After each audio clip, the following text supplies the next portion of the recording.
Alright guys, what's up? We're back again with another video. Today we're going to be looking at some of the VOD reviews I did on stream of some of my Sanguine Quaking Fortified runs, talking through things such as cooldown timings, talents, that kind of stuff. For those who don't know, basically the talents that I typically will end up playing is some variation of Force of Nature, Stellar Drift, Soul of the Forest, and Solstice. Those are all kind of a lock, and the other stuff is a little bit more fluid. More often than not, it's going to end up being like Wild Charge, Restoration, Affinity, and Mighty Bash, but sometimes end up playing like Mass Root.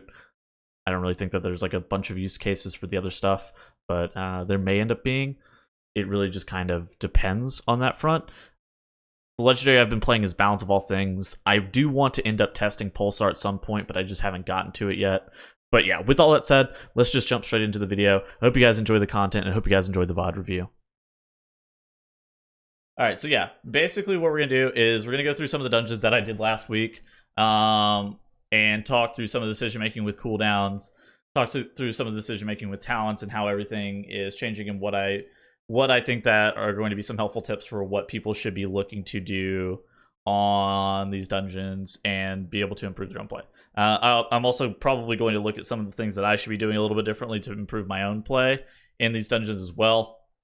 But a lot of the stuff we did do in these dungeons is strat dependent from time to time, so some things can be a little bit weird. As for talents, I think the basic talents that I ended up running are trees. Make sure you play Soul of the Forest, Stellar Drift, and Solstice for basically everything. Then the other stuff is kind of flexible. Like here I'm playing Mass Root.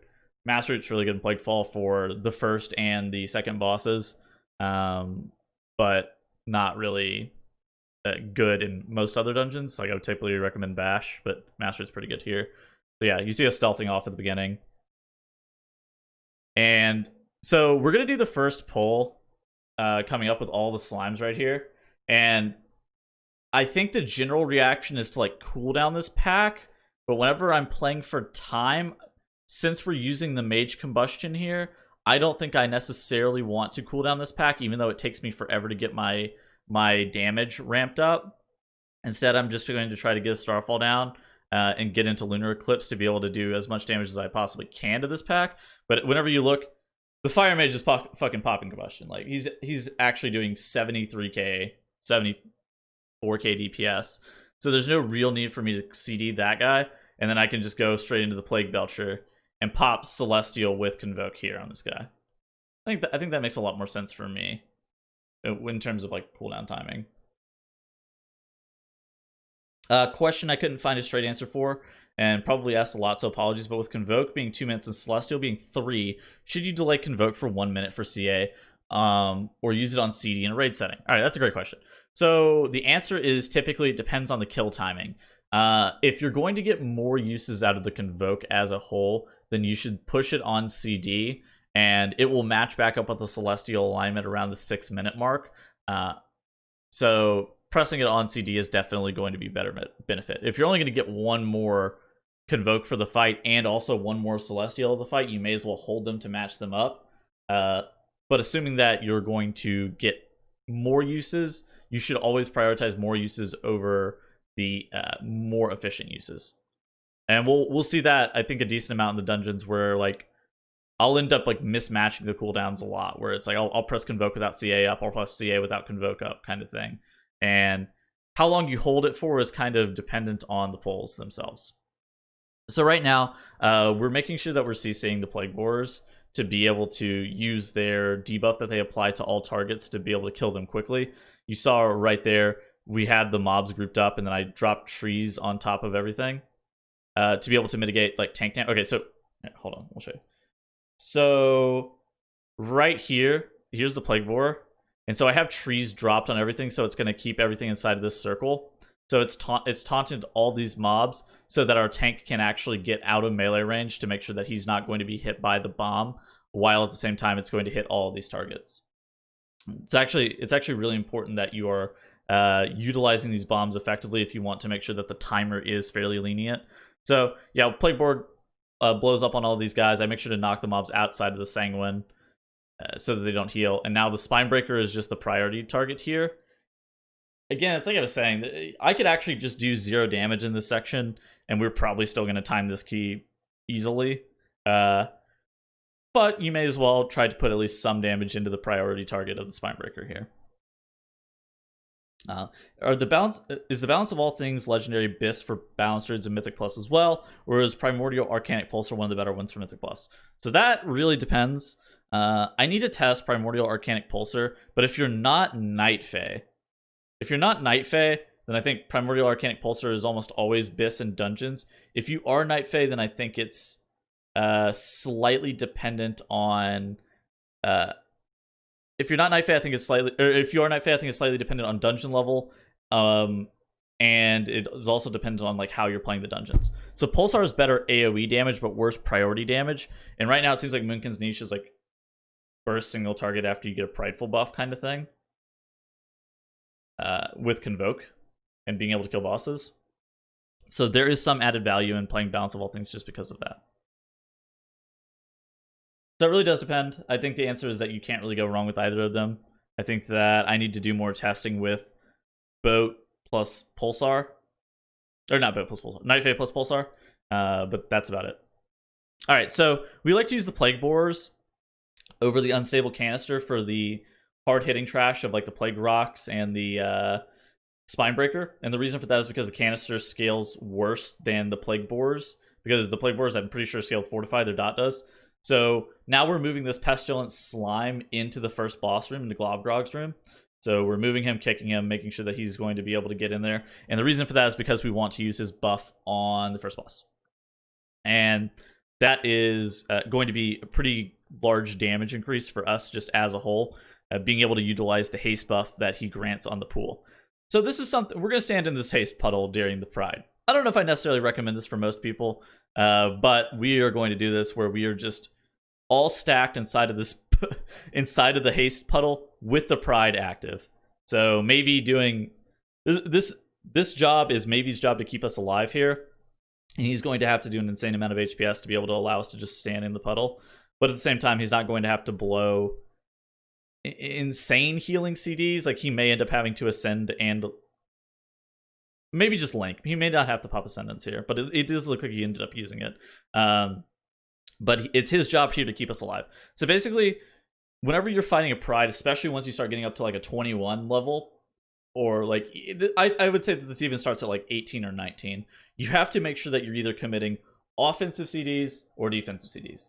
And this means that either your healer has to pop like all of their shit, like we're using a Wrestle Shaman here, so they either have to pop like Link plus Ascendance, probably, if you're going to have the Pride sitting at 20 stacks of their Pride buff for too long, or you have to pop offensive CDs, such as, typically this is not going to be Moonkin's, but sometimes I end up like convoking it without Celestial Alignment. If I convoke it with CA, that means that we don't have a lot of damage coming for a long period of time. But yeah, offensive or defensive CDs. In this case, I don't pop anything because it's not my job to CD us and keep us healthy there. It's definitely more on the healer's job. Plus, we have the haste puddle, so we do have some damage. Now we have Convoke plus CA coming through with the... and I'm making sure to stand inside the haste buff the whole entire time to be able to do the most amount of damage here. Yeah. So this is like not too bad. So you do see this first I don't even know what it's called, slime, whatever it is, smorgasbord spawning, and then you have the small slimes that are coming in from the other side. We're going to use Sigil of Chains to be able to grip them up, and then I'm going to mass root them, as you see right there. I think that is another reason that mass root is so incredibly strong in this dungeon, and making sure that you only get like one set of adds is normally pretty good. So that route that we were playing is pretty nice with how we skipped the beginning. Oh, here comes the Link. So we didn't even use it on the Pride. We ended up using it right here whenever we have another stack of the dot out of the stomp. So really good job there. Yeah, that was the first boss, and now we're gonna just bomb a lot of the rest of the trash in the instance.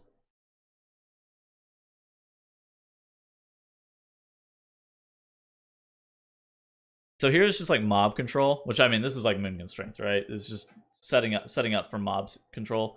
So we're just going to DPS down this Plague Boar because they don't start exploding until 30% health, I think. So you could even like Convoke this guy if you want to. There's not really anything wrong with convoking this dude because like it really depends on the route that you're playing. But like not a lot matters too terribly much. So yeah, we get a silent sigil out on that plague binder. The plague boar blows up on all these mobs. That was actually perfectly done by our tank. Evade to be able to make sure that all this shit was in that plague boar perfectly. That was actually excellently done. So yeah, now we have this one boar, and we're not really using the canisters all too much because, like I was saying earlier, the canisters just don't scale as well as the plague boars. So we're sitting here hitting the plague boar. The plague boars do put a dot on your tank occasionally, so dispelling that off is pretty nice. The dot is like a pretty bad slow though. The dot itself is not the worst possible thing, whereas the slow is normally pretty bad. So we make a mistake here.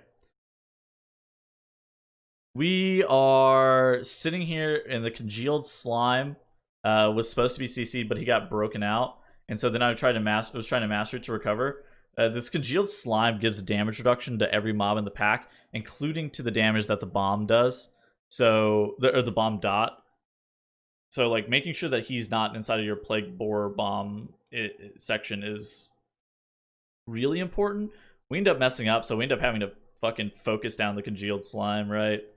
And that, okay, so this is like the worst. I think the worst convoke I could have gotten. I didn't notice that this green puddle was growing, and I start channeling convoke. I end up getting rooted, and I'm rooted in the green puddle, and so like I have to cancel my cast like 10 seconds in. I may end up getting quaked on my convoke in this dungeon a couple times. I'm not exactly sure. I don't remember fully how often I fuck it up, but I do have a big quaking tracker in the middle of my screen, and still somehow manage to forget to look at it too often for my own good. Happens to the best of us. I will say that I am not sad that quaking is gone now. Getting quaked on my convoke is really annoying. Yeah, getting quaking during convoke is the worst, I agree. So yeah, we're just gonna continue to bomb through this section. This is something that like if you were pulling this pack, I would almost recommend using plague boars on this. This spine breaker is the worst mob for your tank by like a significant amount.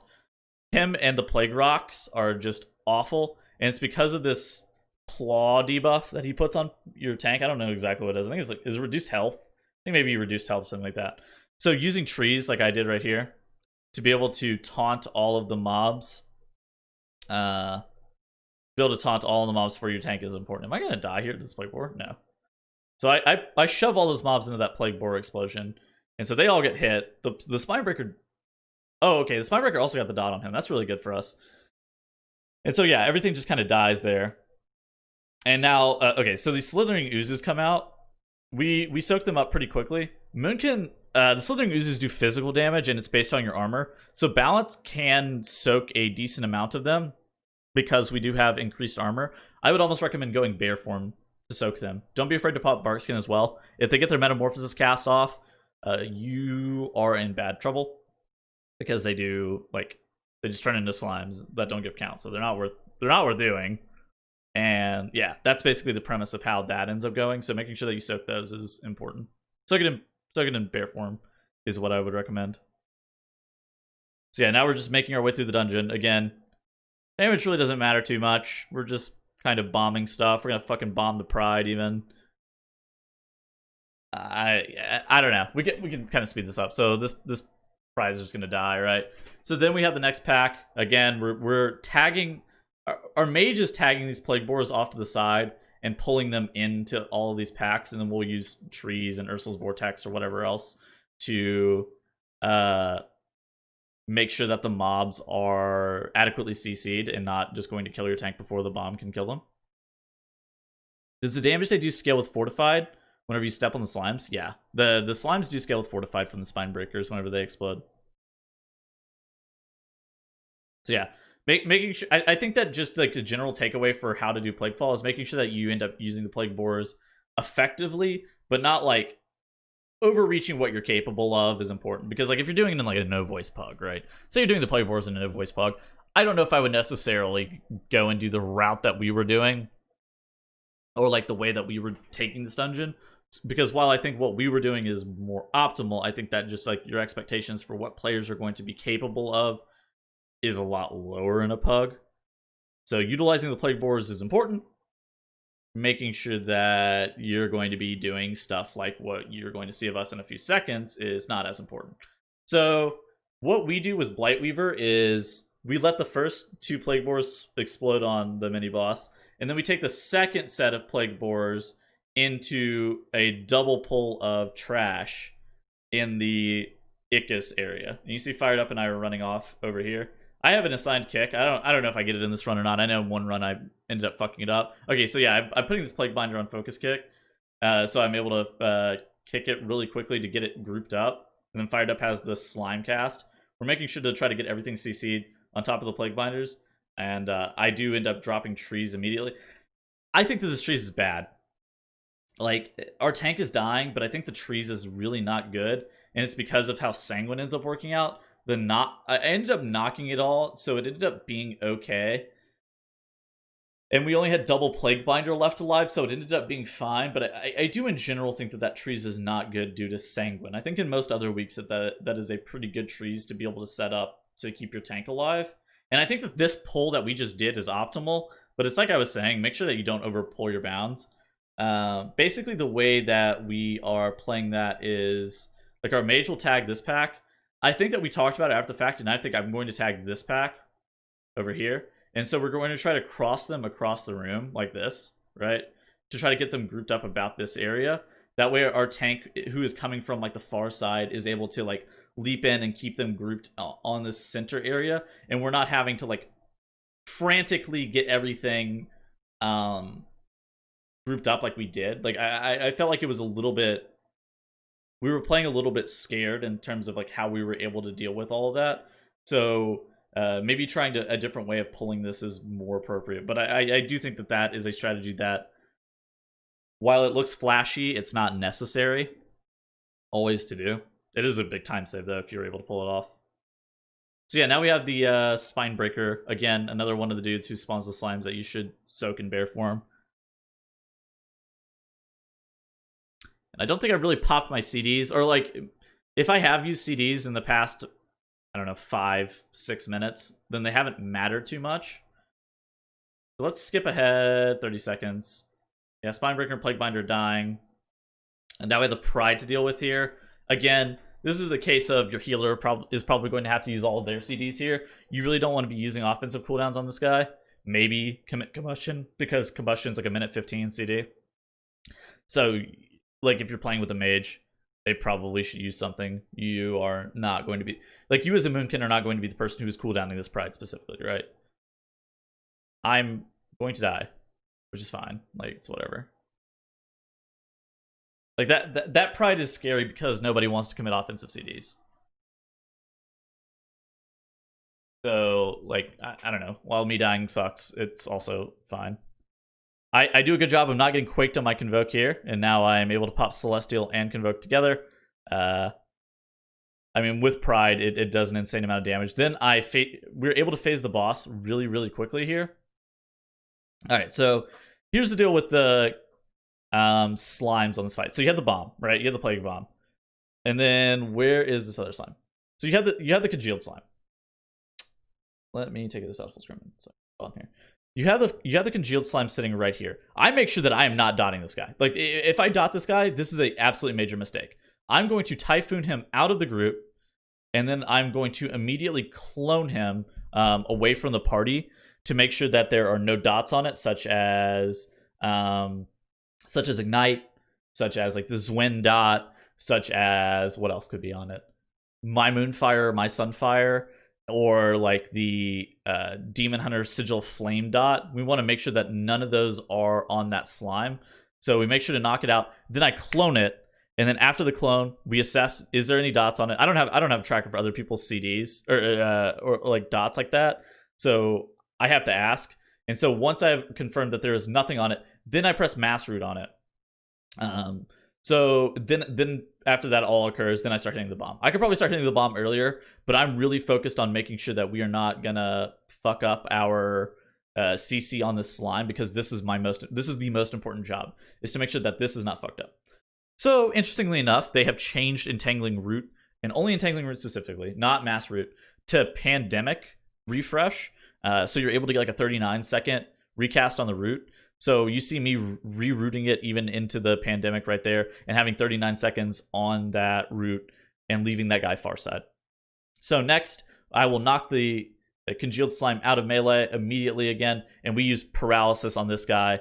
We're ripping it further away to make sure that we really don't pull it dotted out, and now we're just hitting the bomb. Once the bomb dies, we'll just focus on the boss. So this is not too terribly bad.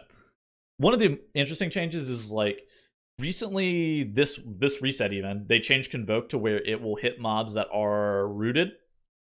And so this may be bad for the Congealed Slimes if you're doing some similar strategy that we were doing in this run. So making sure that you were either not convoking a pull that is like that.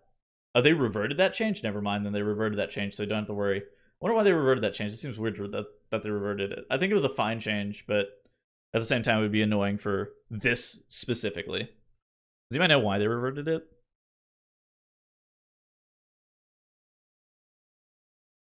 You could root beam people in PvP and they couldn't do anything? Yeah, well,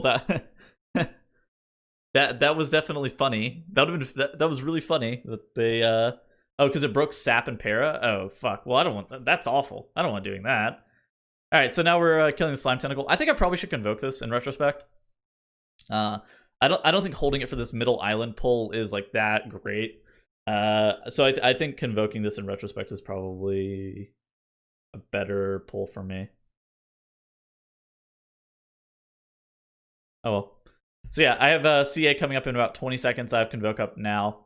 We're going into this pack. I don't even know if I would Celestial this, much less Convoke it, but we'll see. We'll see what I end up using. So basically, the important mobs in this pull are these Defenders of Many Eyes, and they cast a Bulwark of Maldraxxus like shield style ability. On beta, the shields weren't broken by displacement abilities such as Typhoon. But on live, they are broken by displacement abilities, so you're able to like Typhoon them out. This is like more pertinent on non-Sanguine weeks, I would say, that you could just like instantly knock them on their Bulwark cast. But on Sanguine, I need to make sure that I have my Typhoon available for other things.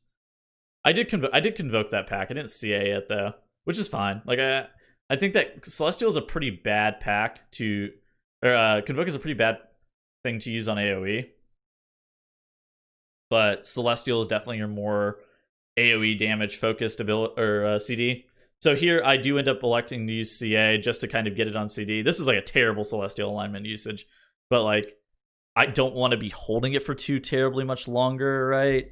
I don't know. This whole area is like meh. I don't know if I would necessarily change anything with how I cooldowned, but I don't think any of the cooldowns that I used here are good either, if that makes any sense. I think that the pulls are structured in a way that where my Celestial alignment and my Convoke are both kind of bad. Oh well. So yeah, now we're doing the Ambusher solo because these mobs actually hurt at higher level. They melee really hard. That's why you see us let the enveloped webbing go off. The reason that this root is because like they don't melee during the root. So, and they summon fewer stealthlings as a whole if you don't kick it. So there's like a lot going on, so we just let the root go off because it's not gonna do anything, right? Now we break out the stealthlings. We don't really have a great ability to be able to break out the stealthlings. I think that Ursula's Vortex is nice on these guys, and you can use stuff like Typhoon to be able to stop the stealthlings cast, but it's not as important. If that makes any sense. Is it smart to make a new Balance of All Things with Mastery and Versatility for Night Fae, or just stick with the Mastery and Haste one? I would not make a second Balance of All Things Legendary. I don't think you need two different statted ones. I think that having one is fine. Like maybe later on down the road, you decide that you want to change your stats on it. I don't think that's that great. I like my Shaman Cap Totem on those Stealthlings. Yeah, so you'll see us using a lot of different things. We'll end up using Leg Sweep. We'll end up using Cap Totem. We'll end up using Dragon's Breath. I think we end up using like Sigil of Misery, which is the Fear Sigil. pretty often as well. I can obviously bull rush them and Typhoon them as well if we want to, but that's not really that is lower priority than some of the other options we do have available to us.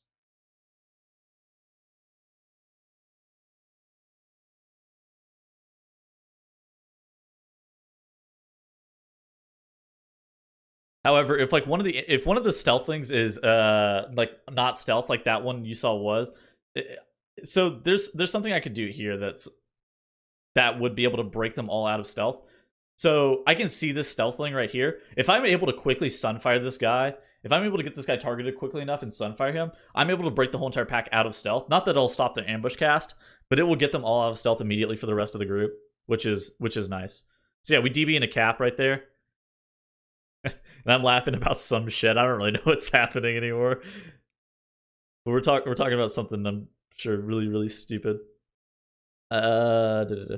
Is he recording this for YouTube before I ask off questions? It will probably go up on my YouTube, although I am answering some questions while we're doing this.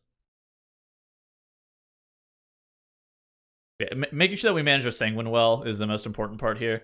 Just trying to get everything like separated. The sniper is the most important mob, so using Typhoon to be able to move the sniper out of the sanguinated area is what's going on here. Again, it's all about cooldown timings here. I don't have anything like good up for this pride. Like, I could have technically have convoked this guy, but I think we're probably more likely than not just going to pop healer cooldowns again. There are other dungeons that we don't pop healer cooldowns on every single pride. There are actually a lot of dungeons where you end up popping DPS CDs on prides because the healer has to have their shit up for bosses, right? I think DOS is a great example of that. Like, you have to have Ascendance and Link up for some bosses and the other side, and so using them on prides is just like not super feasible. And it's like in this situation, of course, we're just going to try to limp away with as little used as possible. Like, obviously we're going to touch of death this guy once he hits 5% health, but we're literally just going to let our healer carry us here. So yeah, now we're convoking with Celestial up. Pretty good job of just making sure that we have our CDs available. And we have the ambush coming out. The ambush is not the most important thing. We have the webs, these brute assassins in a second. And this is not, like, Moonkin is actually so bad at getting the brute assassins out of stealth. It's unreal. So we only have one button that is able to get them out, and it's Typhoon. I think you may be able to actually trace it out.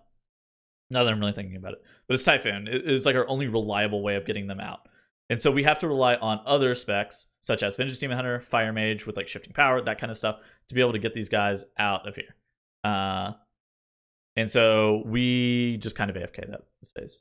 Does Ursul's Vortex pull them out? No, unfortunately not. I don't know why.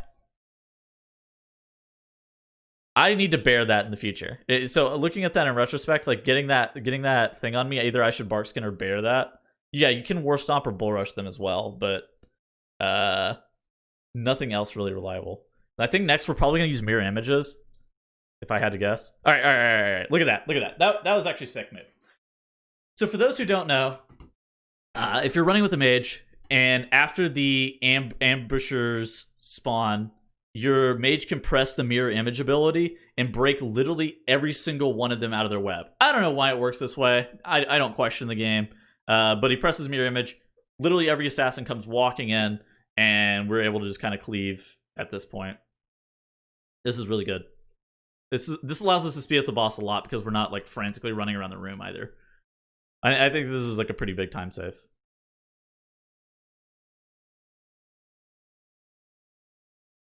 Yeah, we're gamers. All right, so now we just killed Domina. Not really much to talk about here. Now we're gonna kill three slimes. Focus down the damage reduction one. The oh god, what is it called? Focus down the purple one. I don't know what the damage reduction one is called, but that's the most important thing. Next is the pad room, which on most weeks I would just go and pull and tank the whole entire time myself with all of these devoted ads, but on But on like this kind of week, I don't think that it would work super well just because of how Sanguine is. We'll speed it up a little bit. So we are pulling all of the Devoted ads themselves, but it's not like I will probably be tanking a lot of these, but it's not going to be in the exact same way as it would be on a non-Sanguine week where I would just pull them and keep them separated the whole entire time.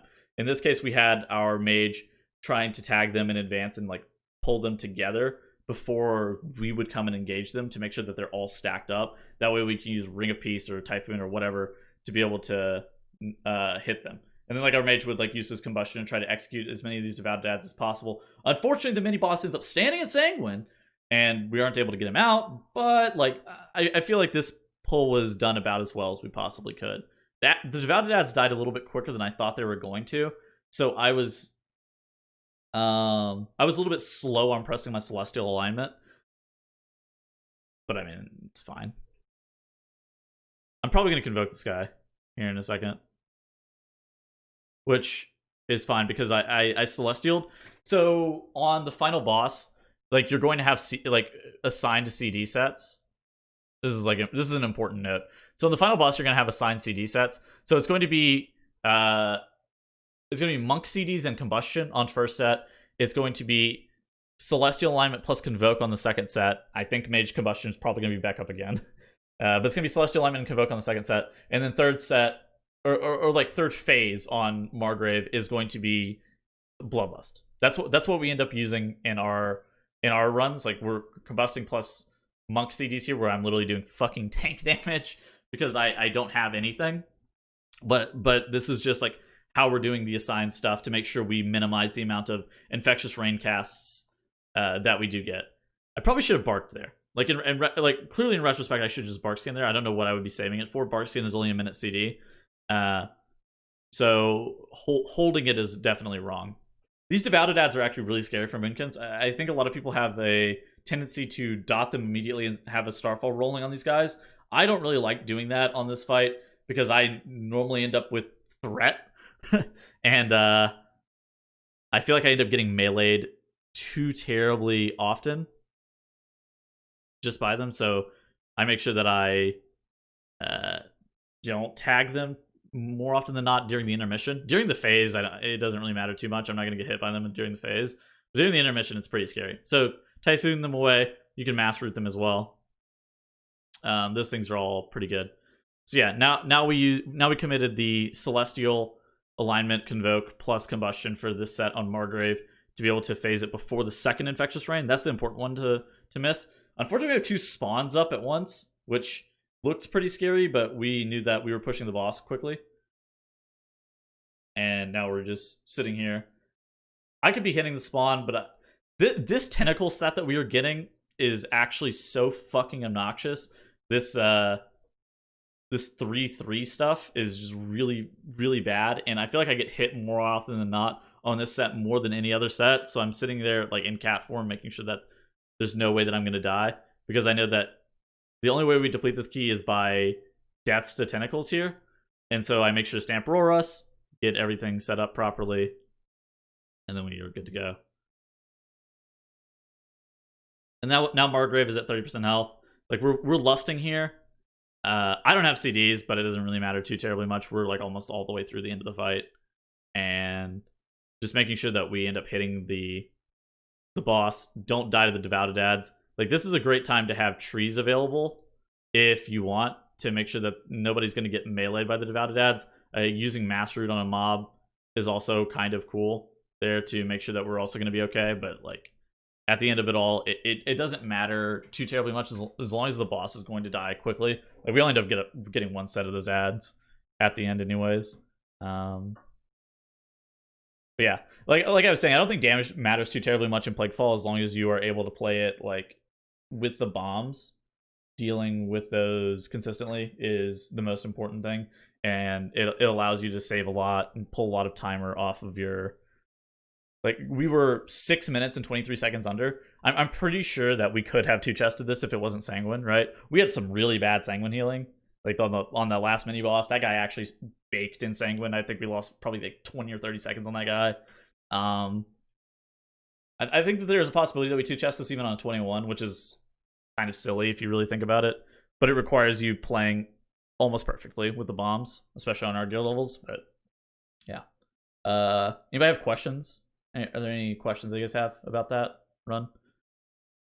Because I could definitely talk through it a little bit more. I think CD usage here largely doesn't matter.